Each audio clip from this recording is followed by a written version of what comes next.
What's up, guys? This is Acid Roots. I'm going to talk to you folks about a Mr. Strange album, a Mr. Strange album called Electric Pornography. Now, this came out in 2015, and they kind of do, like the album says, electronic. It seems almost like dubstep, but not quite.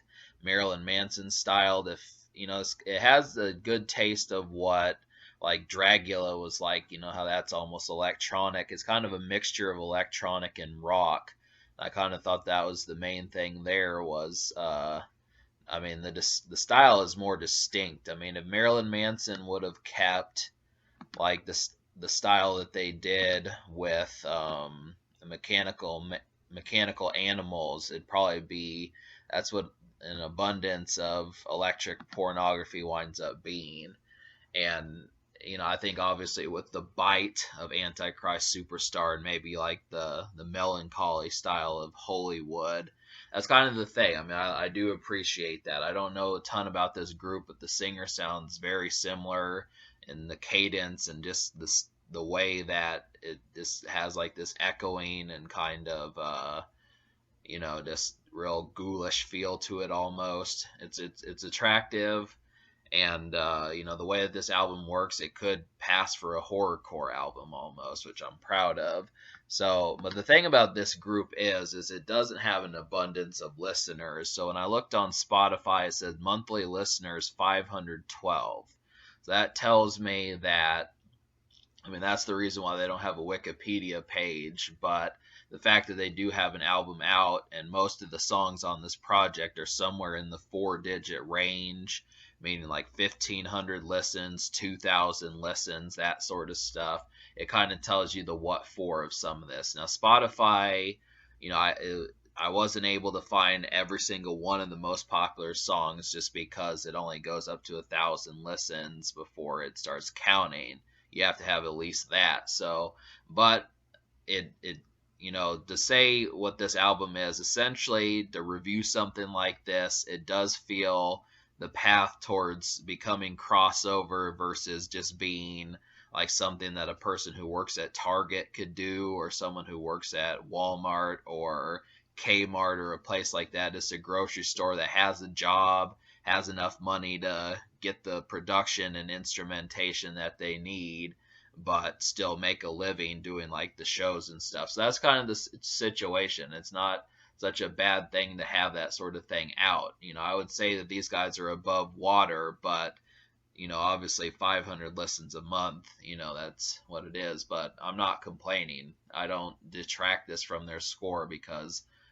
of that. So the main song that I would probably put on first for people who did not know about these folks before would have to be Deviant Ritual. That's probably the best song on here.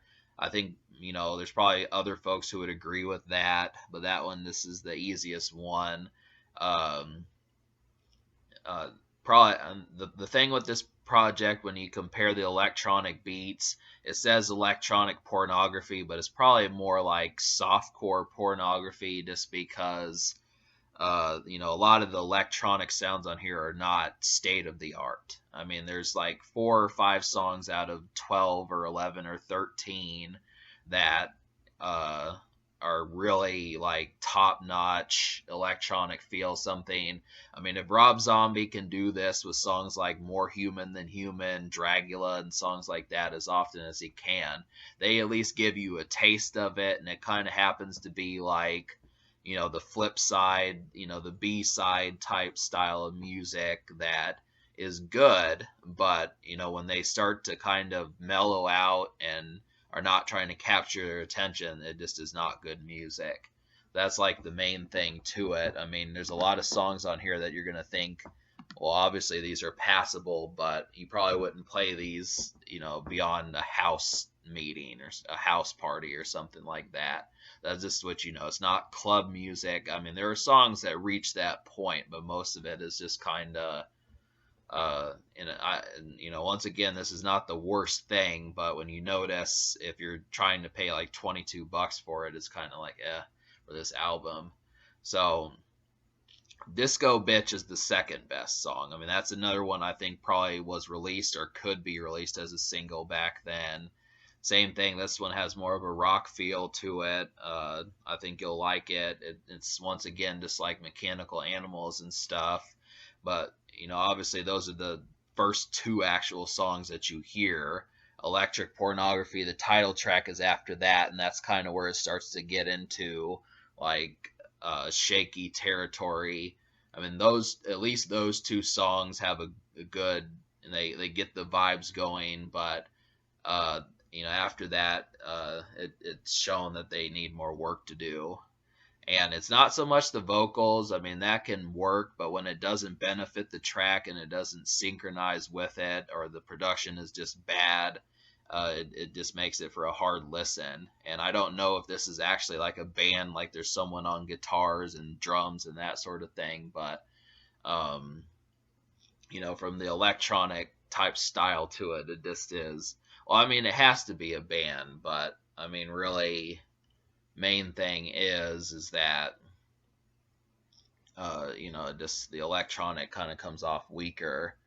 So, but the next song, a good one out of this is "Do It Like Pete Burns." That's another sharp one right there.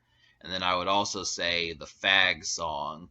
A lot of this is like LGBT type stuff. I mean, Marilyn Manson almost messed with that sort of thing, but he never quite got ground level enough to really want to do that. And it seems like this album, ventures in that territory, because Pete Burns, I looked him up on Wikipedia. He was pretty androgynous, so that's kind of the situation. Songs like "I Like Girls and Boys," "Stormtrooper and Drag," "Fag," some of these kind of cover that. Broken Side has kind of done that, and there was like someone else that I was reviewing that I don't remember. Just the My Chemical Romance type stuff, it's interesting.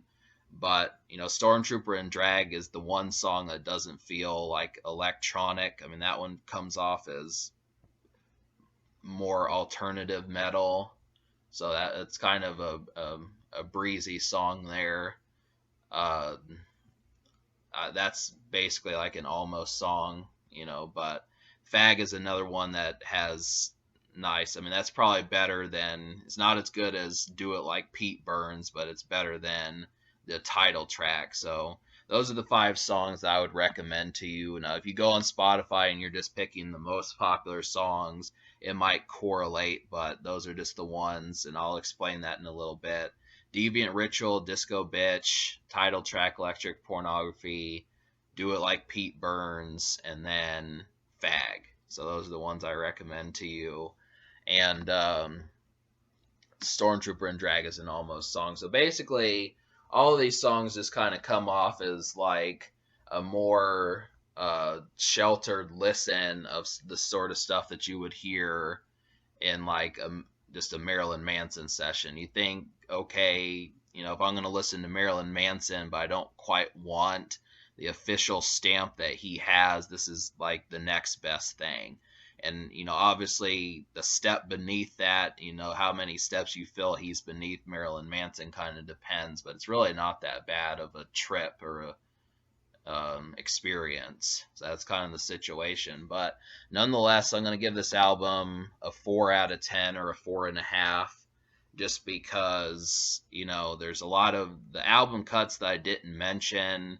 The type of electronic that goes on. I mean, I would have liked more, stronger album cuts.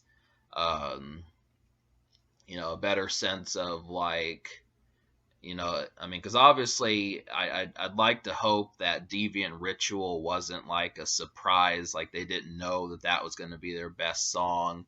Like, if you can't tell the difference between Deviant Ritual and the rest of the songs, I mean, that's kind of the situation. That is, I mean, they put it in front because they figured that was probably the best, but just being able to do that again, I would like the ear for, being able to tell another type song that can match that. I mean, really, I would say, the way that they do songs is really not too far off. I mean, they have the song format pretty well down, but that's kind of, that this is the thing, is just being able to find like the way that you hear some of this music and being able to decide there. But yeah, so that's where I got from that. The social score gets like maybe a 2 out of 10. I think this is something that's more of a word of mouth type album, and I think it did have some singles released. They did music videos. They have a YouTube channel and stuff. So there's that, and that's just the main thing, is just being more supportive of that. So yeah, I mean, I would like to listen to this project, but it's a little bit difficult to get a hold of. I don't really like buying music digitally. I prefer to buy like the physical copy of the album and then just listen to it in my spare time. But it's not a simple thing to do. If it's not on Amazon, it's definitely not going to be in CD stores. I mean, they're not going to know what I'm talking about at some shop, if they're only getting like 500 listens a month. So that basically means you're going to need a credit card and be able to go to their website and just get it there. But I mean, I don't think the library would be able to get a hold of it either. So it's just kind of, it's a more difficult to track project. But yeah, I would just say,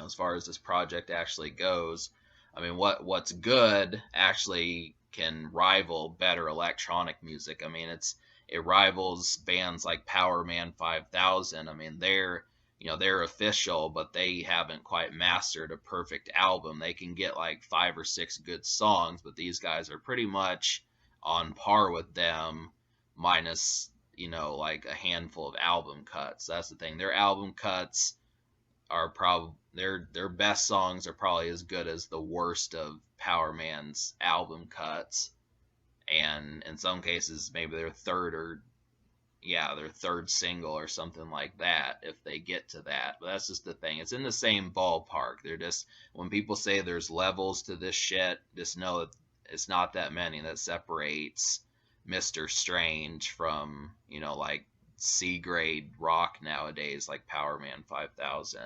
So yeah, but check this out.